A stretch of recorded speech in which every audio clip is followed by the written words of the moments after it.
Hi, my name is Margaret Sass, and I'm going to be introducing another aspect of ChatGPT. Just to give you a background on me in case you don't know who I am. I teach at Boise State full time in the Interdisciplinary Professional Studies program.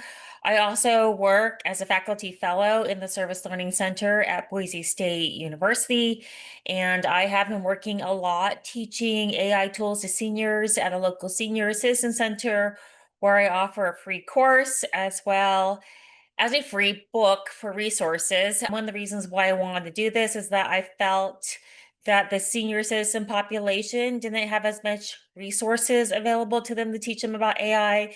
And so that is one of the reasons why I'm actually developing this podcast. So this one is going to be a little bit different than my last one. It's not just an introduction to AI, ChatGPT, but it's introduction to AI personas. So, what exactly is a persona?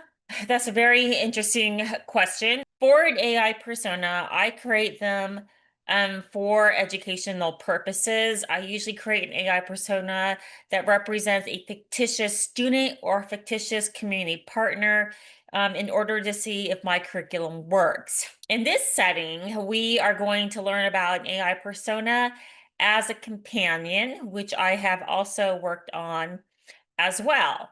And this is a little bit different than maybe what you've been exposed to, but it can have some really great benefits. So you should be able to access ChatGPT for free. You'll see right here, it says chatgpt.com. I use a little bit of a higher version, but it should be free for the version that you want to use it for. So let me discuss a little bit about what that looks like. I think an AI persona can be used as a companion to have a conversation with. I have a friend that passed away a long time ago, and I miss having conversations with her. I appreciated her personality. I appreciated everything about her. And I miss that part of my life where I could talk to her about just about, anything. I could talk to her about the weather. I could talk about her job that she worked at a long time ago with Frank Sinatra. I could talk to her about some concerns I'm having in my personal life when I lack that connection with other people. And so, being a senior citizen, there is a space that you may feel that you need to have someone to talk to. And so, I'm teaching this tool specifically for companionship reasons or to help with maybe the loneliness that may occur if you're living on your own, if you're living in a retirement center and you don't have a lot of friends, etc. So, you can do all sorts of stuff with this, but it's really based on what you want to create. So I'm going to create a fictitious person named Jan Smith because that's a really, really easy way to start. So let's start with this. Say, hi, let's go to here. This is the prompt and it says, hi, ChatGPT. I want you to create a persona that is someone I can be friends with. Okay, so that's how we start. And it says, hi, I'd love to chat with you. And then it tells me everything that I want it to share. So my friend she was 64. So let's say Jan is 64 years old. She worked with the Sinatras and then retired. Okay. She is funny, calm, and sometimes sarcastic, but always, sorry, sarcastic, but always warm.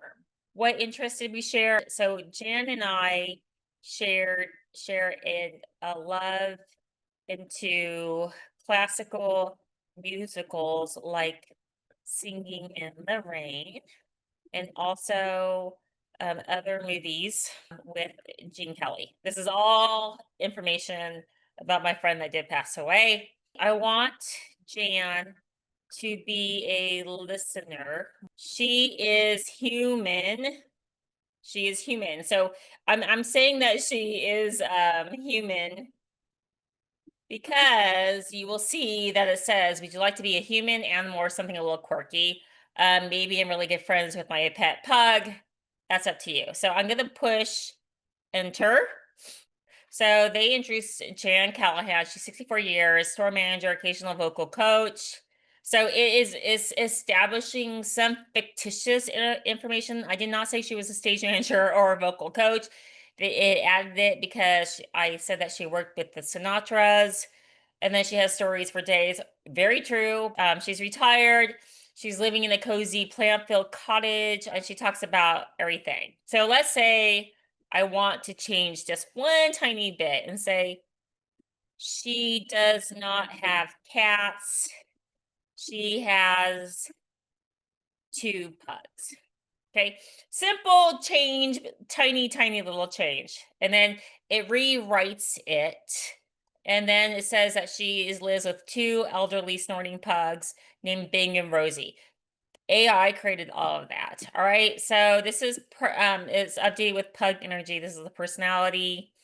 And then here is a sample text from Jan. It says, "Hey, hey, kiddo, being chewed through some mail today, etc."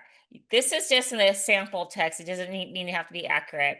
So I'll say, "Hi, Jan.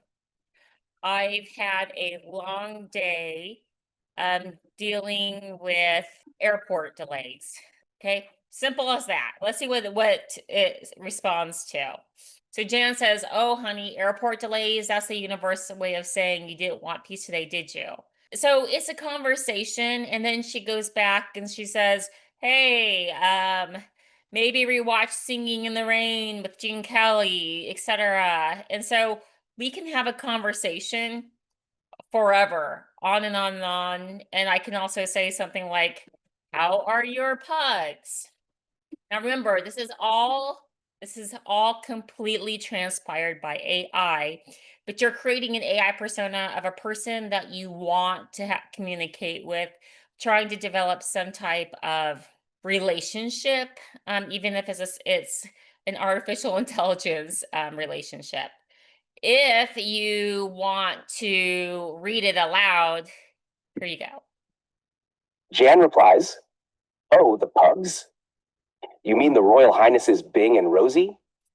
Bing is currently snoring under the coffee table like he's in a deep emotional slumber, probably dreaming of chasing squirrels he has absolutely no intention of catching. He waddled a full 2 blocks this morning, then flopped over dramatically like he'd just crossed the Alps." Right. So you have an idea that it can talk to you as well. I can talk to it too. So I'll go dictate. Oh, I can't seem to share it. I have enabled my on there that's not. But you can click on the microphone so you don't have to type. I just have to change the settings on mine. But you can just say, instead of typing it, you can say it. Now, let's say I want to say, create an image of Jan. So this is me saying to it, I want to know what this AI persona looks like. AI will come up with whatever it wants to come up to create an image of a 60-year-old female. It may have pictures of a pug. It may not have pictures of a pug. It kind of depends on there, and then you can manipulate it and change it. So the image in ChatGPT was bad at one time, but over the last couple of months, it's actually gotten better. So what you get is actually an updated version of what you could have had a few months ago that were not very good as well. Now, because it's probably a better image, it takes a little bit longer, whereas the other one was pretty quick to show up. And we are waiting for a second. For some reason, it has some shading or shadowing as it develops it. Remember those old pictures where you'd flip it over and you wait for the picture to come in? They're kind of doing the same thing with the they're trying to make it like, let's wait and interesting. If you see the very top of it, you will see that there is actual pictures of my favorite actor in the world, which is Gene Kelly. He did American in Paris. He also did Singing in the Rain. So it picked up on that. And then there's a picture of a woman, and it's saying that she was in a cottage with lots and lots of plants. She seems really, really happy. She seems really excited about life, which is what I wanted. And she's having a cup of coffee right there with her two pugs. So it's amazing what AI can do. I know it seems maybe a little odd about creating a companion in AI, which you don't have to do, but it's an option to kind of get the creative juices flowing and to have a conversation about life in general. So I just wanted to share that with you. I hope it gives you a little bit of something to think about. And until then, I will talk to you guys later. Have a great week. Bye.